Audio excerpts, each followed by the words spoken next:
Hi everybody, this is Liam Martin and Greg Denea. And in today's video slash module, we're going to talk about how to actually hire an SEO linker, which I would probably say is the nucleus of your entire SEO team. That's the core frontline person that's going to be doing all of your link building for you and hopefully building out a very successful SEO campaign.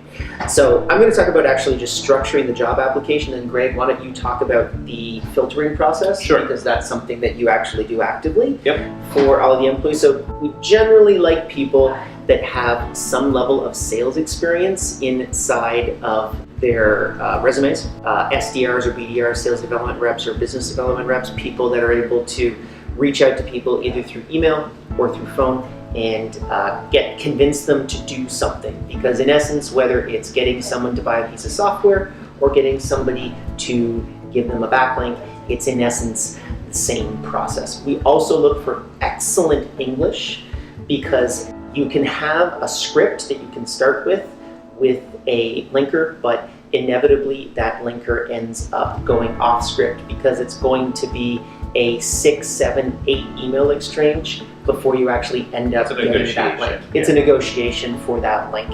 So that's another important thing that we look for. And of course for us, it's experience working remotely. So if they've worked if they've worked as a linker somewhere else remotely, it's usually a pretty strong indicator to put that person into the second tier of shortlisting for review and more detailed interviewing.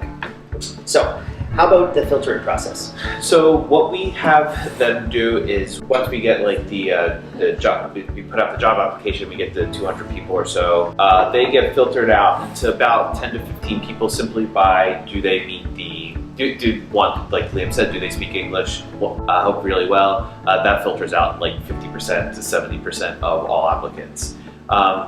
And then, get like the 5-minute interview. In some instances, they don't show up in time. That filters out another percentage. Going through that initial application filtering process that we described earlier, we get down to about 10 to 15 qualified candidates. And to get to the last 1 to 2 candidates, we have a process in which we give people a very simple test. And what we say is, here's an article that we've written, and we want you to write an email that will compel a website and manager of a blog or whatever to give us a link back to that article. And so what we find out really quickly is, how thought out is that email? What's their thought process behind the email that they're going to send out? And so what we can do is we can link below an email, and a hypothetical email that we think is quote unquote pretty good. So that way you could kind of see, okay, is the emails matching up to the quality that you expect? So things that like are automatic disqualifiers are, hey blogger, hey webmaster. If the person doesn't take the time out to find the name of the person they're reaching to, then they're probably not going to succeed as a link builder on the team. I could give you just a basic breakdown of what I'd love to see, because I get 10 of these. Yeah, absolutely. For me. So I would like to see something like, hi Greg, this is Liam from Time Doctor, and I read your article on how to on online collaboration tools, and I thought it was absolutely fantastic, particularly the section on you talking about XYZ. Yep. And whatever that particularly would be. We actually have a pretty definitive article, and I know that you're building the largest database of online collaboration reviews, so I would love it if you could include us as a reference inside of your article. And I've taken the liberty to actually write you up a paragraph of information specifically connecting to what we're offering on our blog post. Yep. And all you have to do is literally cut and paste it and drop it right in. And if you do, we would love to be able to promote your article on social. We have 150,000 people on our Facebook group, and we'll push it through our Twitter as well. Yeah, that gets read. I don't know if they'll necessarily link to it, but that gets read, and that's an example of something that's well thought out. think about what he just said. One, he called me by my first name. And again, we get hundreds of these. And the amount of time somebody says, hey, blogger, webmaster, whatever, is just unbelievably, it's incredible in this day and age. So he called me by my first name. Second of all, he told me that he read the article because he listed something that was very specific to it. So he wasn't just BSing me and saying, hey, I read your article on such and such. I have another article that's just like it. Like, he actually read it. The third thing that he did was he made it super easy for me to accept the link, right? He's writing out the paragraph for me. Awesome. All I got to do is copy and paste. The amount of times people email me and want me to do work for them is, again, it's ridiculous.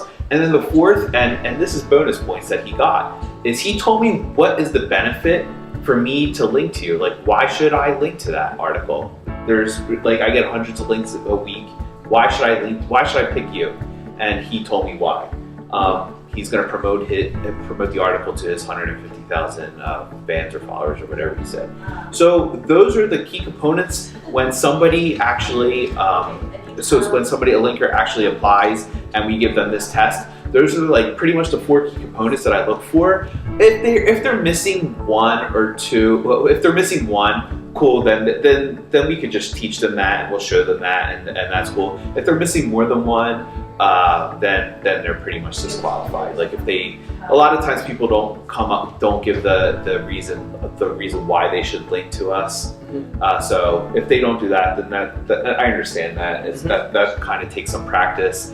And cool, whatever. But if they're missing, like I said, hey, blogger is a disqualifier. Yeah, if you've shown that you haven't read the article, then yeah, that's another disqualifier. So. The other thing too that I want to kind of end this on is after that 3-month period when we hire a remote employee, they have to hit the target of 200 cumulative DA score per month.